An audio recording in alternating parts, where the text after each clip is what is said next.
E a guerra traz um cenário ruim para a inflação em todo o mundo. Os preços dos alimentos e matérias-primas podem subir entre 8% e 20% devido aos efeitos da guerra na Ucrânia, informou a FAO, a Agência de Alimentos e Agricultura da ONU hoje.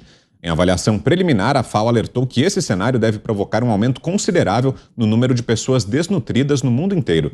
Segundo a agência, ainda não está claro se a Ucrânia será capaz de realizar colheitas durante um conflito prolongado com a Rússia e que também há incertezas em relação às exportações de alimentos de Moscou. A FAO ainda mencionou que o país de Vladimir Putin é o maior exportador mundial de trigo, enquanto a Ucrânia é a quinta colocada no ranking. Juntos, eles fornecem 19% da oferta mundial de cevada, 14% do trigo e 4% do milho, o que representa mais de um terço das exportações globais de cereais. O problema é que vai chegar aqui no Brasil também, né, Zé? Atinge o mundo inteiro e aqui não vai ser diferente, né? É o tipo de inflação, toda inflação é danosa e pega muitos pobres, né? Mas esse tipo de inflação na área de alimentação, ela é muito mais cruel. Veja como a guerra desorganizou o mundo, né? Mesmo se houvesse a possibilidade de uma safra total na Rússia e na Ucrânia, haveria dificuldade para escoar os alimentos, porque não há um transporte regular e não há como fazer através dos transportes que estavam operando. Já em virtude da pandemia do novo coronavírus, o sistema de transporte já estava modificado, aviltado, preços bem mais de 100% acima. O container mais do que dobrou o preço, né, diante da dificuldade de navios e tal. Então, isso já aconteceria. Você poderia até imaginar que o Brasil vai se dar bem, né? Porque diante desse cenário o Brasil vai vender o produto dele. Não vai, porque está também encontrando dificuldades para transporte. A área de alimentação, ela é fundamental para o mundo inteiro. O Brasil alimenta entre cada cinco moradores aqui do planeta Terra. E isso é muito. Isto é o Brasil celeiro do mundo, né, na alimentação. Mas, mesmo assim, há dificuldades aqui em alguns setores na área alimentar, né? Há insegurança alimentar em algumas regiões do Brasil. Projetos como o que o presidente Jair Bolsonaro fez, primeiro, durante a pandemia, né? Aquele auxílio especial, o auxílio emergencial e o Auxílio Brasil, esses projetos eles são muito bem-vindos, porque pegam exatamente esses que não têm para onde correr. Então, repito que a inflação mundial, ela existe, é pesada e pega até dólar, né? Inflação em dólar, nós não estamos acostumados com isso. Imagine os americanos, né? E pega exatamente os mais pobres, é um imposto muito cruel. Diga, Ana. É exatamente isso, Zé. Pega os mais pobres, né? As pessoas acham que apenas conter alguns números em relação aos alimentos ou ao transporte, que isso ajuda, mas a inflação agora, aqui nos Estados Unidos, o último número foi de 7,9% ao ano. E, obviamente, que isso vai afetar republicanos, democratas, independentes, e isso pode trazer aí até uma união nada benéfica para o Partido Democrata, que vai encarar os eleitores, né, nas eleições de midterms agora em novembro desse ano, onde há a troca das cadeiras ali na Câmara e no Senado. Ontem eu recebi um comentário numa rede social e eu queria trazer esse comentário aqui, que a pessoa questionou o seguinte: espera aí, Ana, se a gasolina sobe no Brasil, não é culpa do Bolsonaro, mas se a gasolina sobe nos Estados Unidos, é culpa do Biden.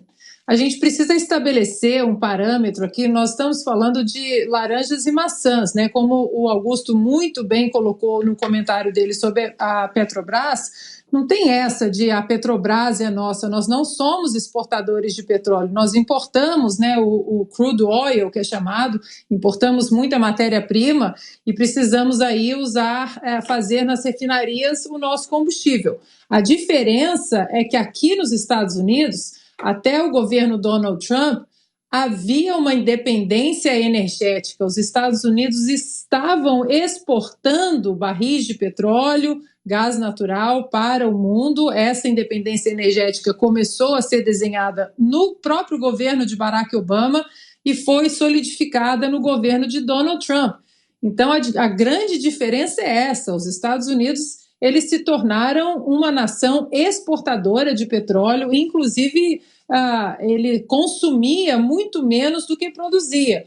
E o que aconteceu na administração Joe Biden, assim que ele entrou na Casa Branca em janeiro de 2021, ele cortou exatamente essa independência energética. Ele cancelou os leases, né, as permissões para que as pessoas fizessem o fracking e também o drilling, a exploração. Ele fechou o Keystone Pipeline, que era um oleoduto que vinha do Canadá até os Estados Unidos e aí escoava o produto no Golfo do México. Ele cancelou grandes poços de petróleo, a exploração de grandes poços de petróleo no Alasca.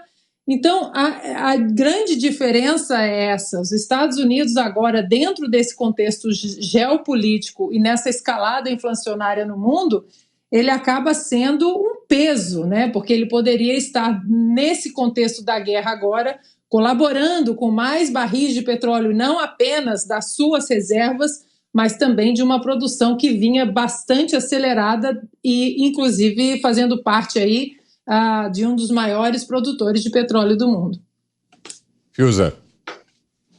A FAO chegou a alertar, né, durante a pandemia, que o lockdown provocaria um aumento drástico da fome no mundo e os governantes ignoraram o alerta da FAO. O lockdown não tinha absolutamente nenhum lastro, né? Vamos tentar isso aqui. Foi assim, né? A OMS virou o que virou. Nem sei quem é que manda lá, se é o Bill Gates, se é o Xi Jinping e tal, mas não é a saúde, não é a comunidade científica nem a classe médica, né? E aquele Tedros Adhanom ficou repetindo lá os slogans junto com a Lady Gaga, fica em casa, etc. Hoje os estudos já mostram, né, que o que estava na cara, que era um slogan grosseiro, que não salvou vida de ninguém. É lógico que você, numa situação de contágio, você vai procurar a distância, vai procurar as barreiras, etc., de uma maneira racional. Aquele negócio de você fingir que o mundo vai parar para o vírus passar, isso era mentira. E a FAO alertou, foi um dos poucos organismos multilaterais aí que alertaram, bem no início até, que isso ia provocar uma fome. Esses governantes atuais, esses governadores brasileiros, trancadores, tranca-tudo, prefeito, STF, todo mundo ignorou, né? Ninguém quis saber e o resultado está aí. Agora, você vê a FAO de novo alertando, vai aumentar a fome. Aí você vê um movimento, não, estamos aqui pela paz contra o Putin. Aí a gente assiste, de repente, movimentações como do primeiro-ministro Justin Trudeau, que é uma figura bizarra, né, que é uma alegoria carnavalesca de politicamente correto, um ditador no seu país, que subjugou o seu povo, dizendo que estava fazendo segurança sanitária, bloqueou contas bancárias. É uma figura indescritível e inacreditável. O nosso correspondente Luiz Kawaguchi, que está na Ucrânia, contou sobre esse movimento do Trudeau, que está lá fazendo uma união, né, articulando uma união para insuflar. O Kawaguchi não falou isso, mas eu falo.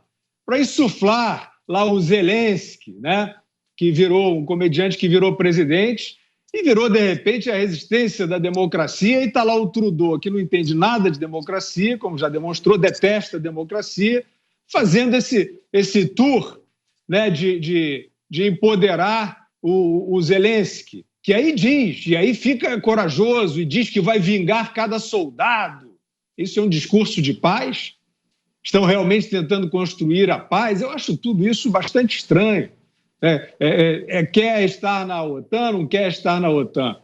Então, esse ambiente de novo, a gente está numa floresta de historinhas falsas, mentirosas, em nome da paz, como era em nome das vidas, como era em nome da saúde.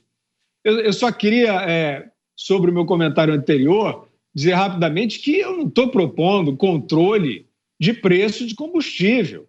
Em nenhum momento eu falei isso. Eu quero, como disse a Ana, como disse o Augusto, a Petrobras tem que ser privatizada. Isso não é uma tese, não. Ela tem que ser privatizada. Isso é uma vergonha, essa empresa não ter sido privatizada depois do que foi feito durante mais de década. No país, ela foi o centro do assalto, de dentro do governo. Diretores nomeados para roubar cifras bilionárias. Como é que essa empresa ainda está aí pertencendo ao Estado e o Lula, que é esse criminoso, que foi reabilitado e é candidato a presidente, dizendo que falando aí pelos cotovelos sobre controle de preço. Então, é lógico que eu não defendo em nenhuma hipótese controle de preço, tem que privatizar a Petrobras, mas o que a gente está falando é da pegadinha do ICMS. Porque esses governadores, que são realmente uma safra de governadores assim, hedionda, né? Eles só pensam naquilo, é covidão, é trancamento, esse Dória tirando a máscara num programa de auditório. Né? Eles o tempo inteiro, quer dizer, tem o governo federal fazendo esforço aí, não tem? De desonerar o combustível, tirar o PIS/COFINS, reduzir também o IPI. Os governadores não reduzem nunca o ICMS, e o ICMS incide em cascata, proporcionalmente o combustível vai aumentar, e eles querem que continue aumentando o ICMS. A ação no Congresso é para isso, não é controle de preço de combustível.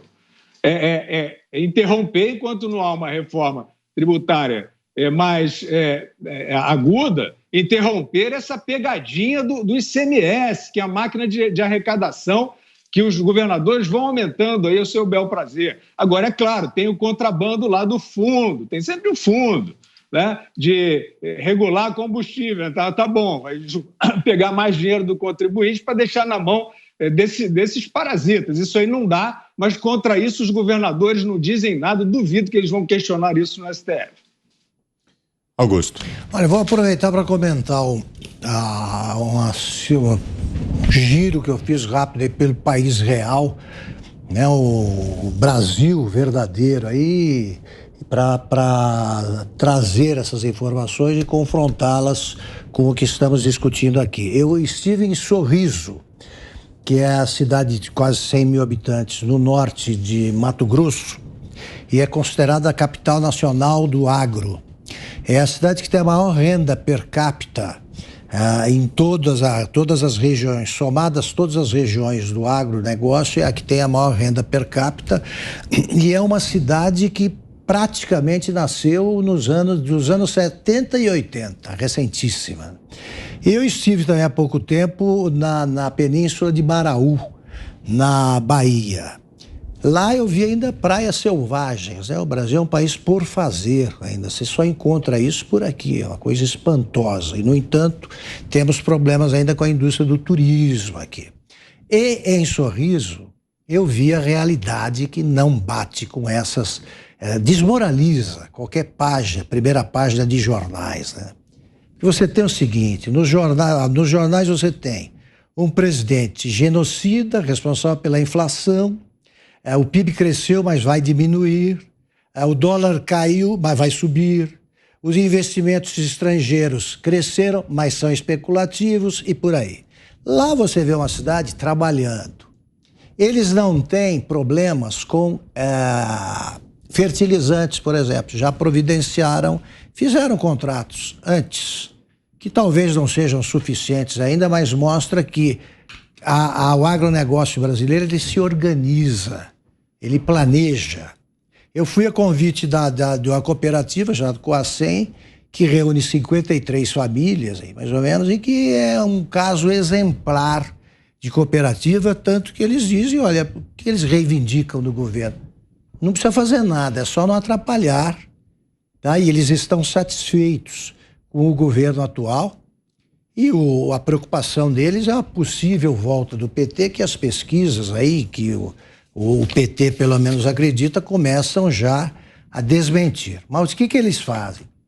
Já planejam, lucram, vendem, você vê lá empresas coreanas já processando o milho, o algodão, o soja que eles produzem. Então tem tudo ali crescendo e andando. Como eu vi também crescendo, subindo, melhorando o turismo na Bahia, nessas regiões.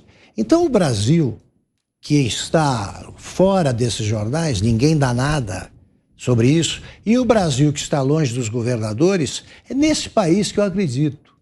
Nesse país que eu acredito. O Brasil, todos os países são atingidos pela guerra.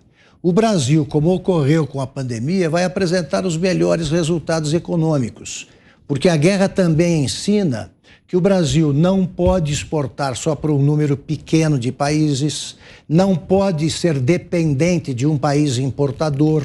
O Brasil aprendeu também com a guerra. Agora, nós temos a inflação porque o mundo vive o problema da inflação. Os oportunistas de sempre vão culpar o governo, o presidente da República. Culparam até pelas mortes provocadas pela pandemia, né? O genocida que matou 600 mil, segundo aquela CPI formada por quadrilheiros, que deu em nada. Então é claro que vão culpar por tudo. Mas olha aqui, o Brasil está bem melhor, por exemplo, que a Argentina, com 50% de inflação, e a inflação brasileira dá sinais de queda. A guerra vai acabar. Vamos ver quais países vão sair melhores dessa situação do que o Brasil.